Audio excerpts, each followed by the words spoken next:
রাজধানীর বিভিন্ন এলাকায় শান্তিতে থাকব, অপরকে শান্তিতে রাখব সামাজিক সংগঠন এর উদ্যোগে শীত বস্ত্র বিতরণ। রাজধানী ঢাকার বিভিন্ন এলাকায় শান্তিতে থাকব, অপরকে শান্তিতে রাখব সামাজিক সংগঠন এর উদ্যোগে শীত বস্ত্র বিতরণের আনুষ্ঠানিক আয়োজন করা হয়।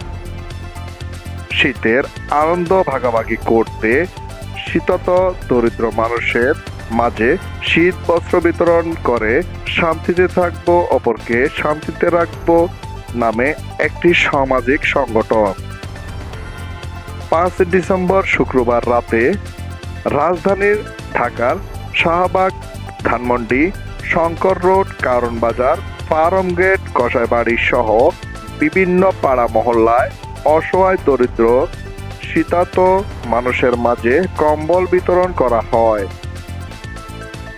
এতে উপস্থিত ছিলেন শান্তিতে থাকব, অপরকে শান্তিতে রাখব এর প্রতিষ্ঠাতা আহ্বায়ক আবৃত্তি শিল্পী ইসমাইল হোসেন সিরাজি, সংগঠনের সদস্য সচিব অ্যাডভোকেট জাহিদুর রহমান, আইনজীবী, ঢাকা জজ কোর্ট। আরও উপস্থিত ছিলেন শান্তিতে থাকব, অপরকে শান্তিতে রাখব এর প্রধান উপদেষ্টা অ্যাডভোকেট জিয়াউর রহমান ও সংগঠনের সদস্যবৃন্দগণ।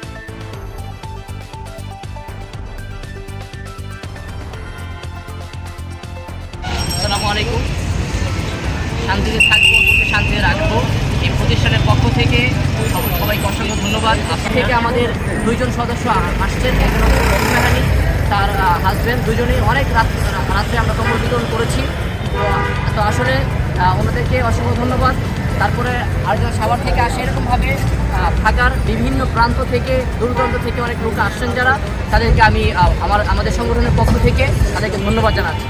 এবং আপনাদের অক্লান্ত পরিশ্রমের মাধ্যমে আজকে কম্বলটা শৃঙ্খলভাবে, কোনো উশৃঙ্খল হয়নি, শান্তিপূর্ণভাবে আমরা কম্বলটা বিতরণ করতে পেরেছি।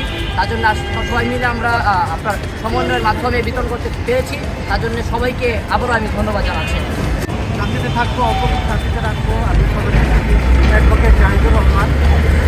আমরা আজকে কম্বল বিতরণ করেছি ছাত্রদের জন্য, 30টি কম্বল বিতরণ করেছি। তো আমরা আশা করছি আগামীতে 30টি শুধু নয়, 3000 পর্যন্ত কম্বল বিতরণ করবো যদি আপনারা সাহায্য করেন, আপনারা আমাদের কর্মসূচির সাথে সম্পৃক্ত হন। আশা করছি আমরা যারা এখানে এসেছি সকলকে ধন্যবাদ জানাচ্ছি।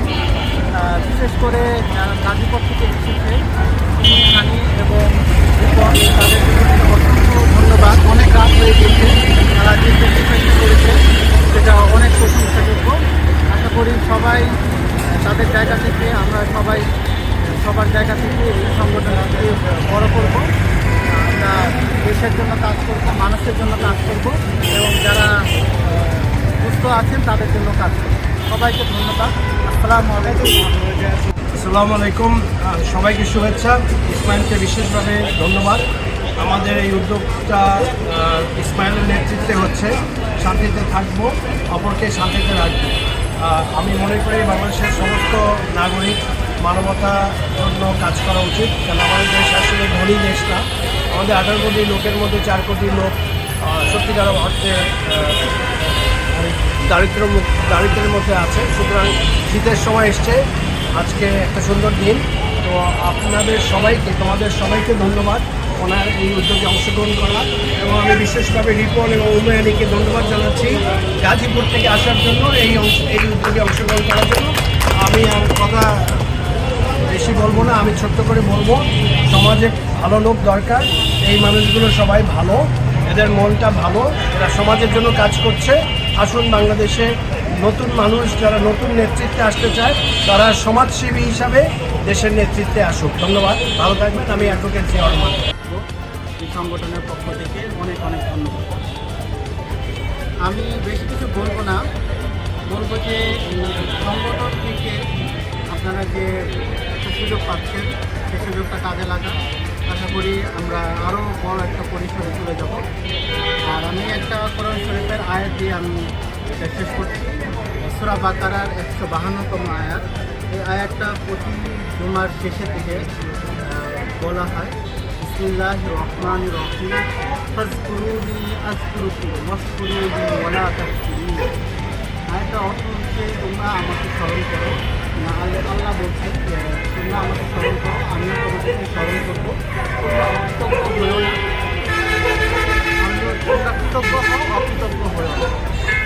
এখানে বিষয়টা যেটা বলতে চাচ্ছি যে যারা আল্লাহ বলছেন যে তোমরা মুমিনকে সেবা করো কিয়ামতের দিন, আমরাও মুমিনের কষ্ট দূর করো কিয়ামতের দিন, আমরাও তোমার কষ্ট দূর করবো।